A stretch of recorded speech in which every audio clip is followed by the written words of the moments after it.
নমস্কার সবাইকে, আমি তানিয়া আপনাদের সবার ভালোবাসা নিয়ে এই ব্লগটা শুরু করছি। আজকে আমাদের মন্দারমণির দ্বিতীয় দিন।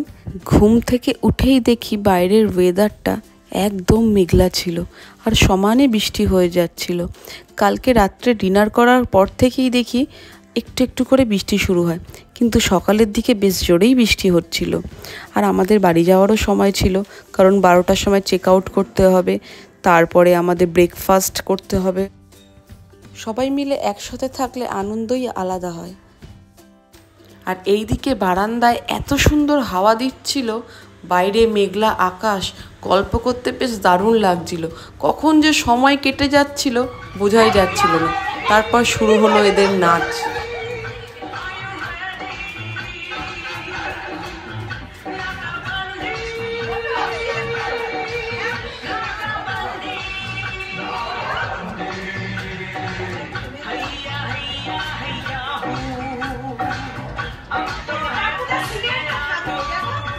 সোমা নাচ, সোমা নাচ, এই সোমা, এই সোমা নাচ।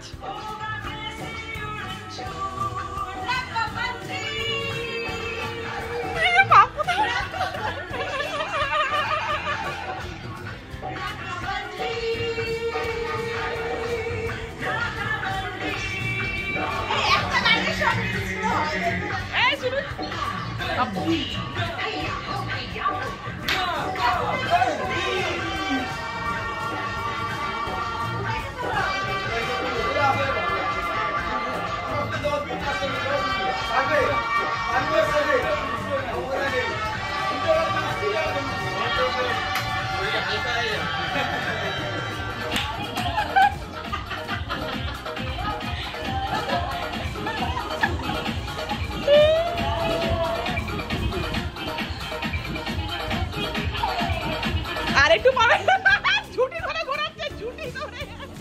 বাপু আরেকটু পারফরমেন্স করে, এটা হচ্ছে না।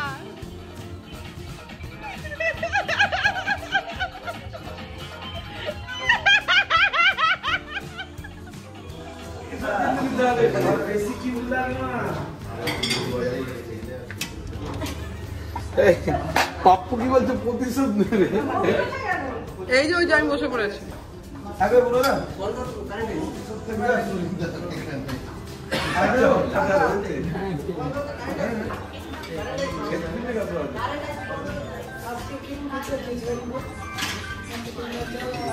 জুস নিয়ে না, সময় একটু জুস নিয়ে না, আমার জন্য একটা নে না।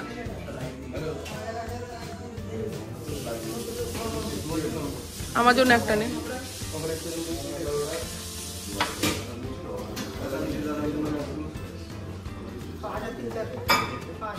হ্যাঁ জান।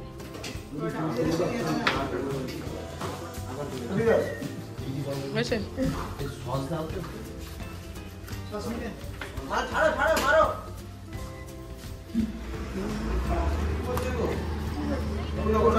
আয় তাড়াতাড়ি আয়।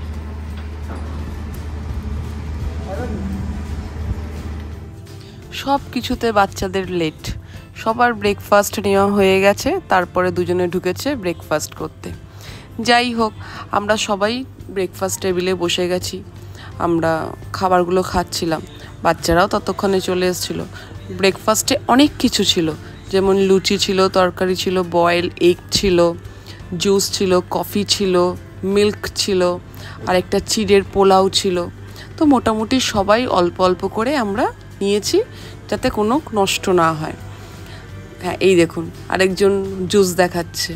যাই হোক, জুসটা খুবই ভালো ছিল, পুরো ম্যাঙ্গোর ছিল, বাচ্চাগুলোও খাচ্ছে। তারপরে এরপরে আমরা ইচ্ছা আছে যে একটু সুইমিং পুলে নামবো, তারপরে বাড়ির দিকে রওনা দেবো, কারণ আমাদের 12টা অবধি তো রুম নেওয়াই ছিল। তারপরে আমাদের চেক আউট 12টার পরে চেক আউট ছিল। এনারাও দেখছিলাম ব্রেকফাস্ট করছিল, তারপরে বাইরে দাঁড়িয়ে আছে। আমরা মোটামুটি রেডি হয়ে চলে এসেছি সুইমিং পুলের দিকে। এবার আমরা পুলে নামবো। এখানে অনেকজনই দেখছিলাম স্নান করছে, আমাদের লোকেরাই মনে হয় রয়েছে। হ্যাঁ, আমাদের লোকেরাই রয়েছে।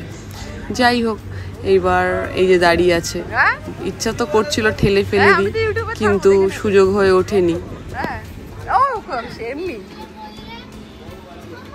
স্নান করবো তো। কেন? ব্যাস, আমাদের ট্যুর পুরোপুরি কমপ্লিট হয়ে গেল। এবার আমরা বাড়ির উদ্দেশ্যে বেরিয়ে পড়লাম। দেখুন সমুদ্রটা বড় সুন্দর লাগছে, আর ভীষণ আকাশের অবস্থা খারাপ ছিল, দেখে তো মনে হচ্ছিল ঝড়টা না এখনই আমাদের গাড়ির দিকে ঝাঁপিয়ে পড়ে।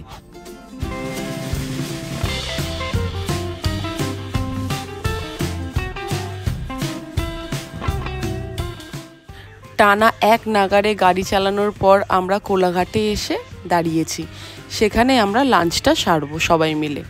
তো আমাদের প্রথমে ইচ্ছা ছিল শেরে পাঞ্জাবে যাব, কিন্তু তারপরে সবাই বলল শেরে পাঞ্জাবে তো একবার আমরা গেছিলামই, আমরা এইবার একটা নতুন কোনো ধাবাতে ট্রাই করব।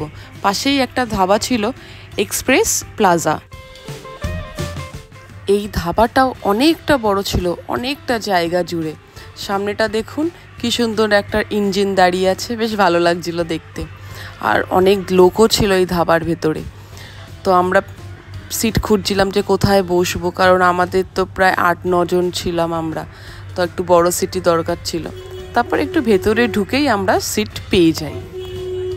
সিট পেয়ে যাই, তাও দেখি একেবারেই টেবিলটা অপরিষ্কার ছিল। এখানকার যারা সার্ভিস করছিল তারাও ঠিক স্লোভাবে সার্ভিস করছিল, একদমই ভালোভাবে সার্ভিস করছিল না।